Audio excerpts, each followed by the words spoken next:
રાજકોટમાં બાઇક પર કારની ક્ષમતા કરતા વધુ લોકો સવાર થયા। 6 લોકોએ બાઇક પર સવાર કરી હતી અને સ્ટન્ટ કર્યા। રાજકોટમાં તો સ્ટન્ટબાજોએ હવે તમામ હદોને પાર કરી નાખી છે। અત્યાર સુધી નબીરાઓ, લવર બુચિયાઓ બાઇક પર એકલા બેસી રીલ્સના ચક્કરમાં સ્ટન્ટ કરતા હતા, પરંતુ આ વખતે તો સ્ટન્ટના શોખીનોએ તમામ હદો પાર કરી નાખી। એક બાઇક પર 6 લોકો તો સવારથી સ્ટન્ટ કરી રહ્યા છે। જી હા, એક બાઇક પર 6 લોકોની સવારી। વિશ્વાસ ન આવતો હોય તો ગણી લો। બાઇક પર જ્યાં જગ્યા મળી ત્યાં બેસેલા લોકોને જોઈ લો। કેમ ચોંકી ગયા ને? આ ખતરનાક વિડીયો છે રાજકોટના મોટા મવા રોડ પરનો। 6 લોકોએ રીલ્સના ચક્કરમાં એક એક્ટિવા પર સવારી કરવા નીકળી પડ્યા।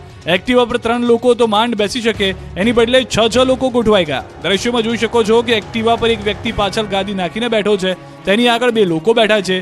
એક એક્ટિવા ચલાવે છે, તેના માથા પર એક વ્યક્તિ આરામથી બેસી ગયો, તો એક આગળ અને એક ઊભો છે।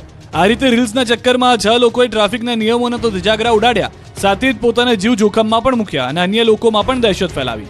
આ ઘટનાઓથી એ પણ સવાલ થાય છે કે જેટલી જવાબદારી તંત્રની છે, તેટલી જ જવાબદારી બીજી તરફ માતા પિતાની પણ છે।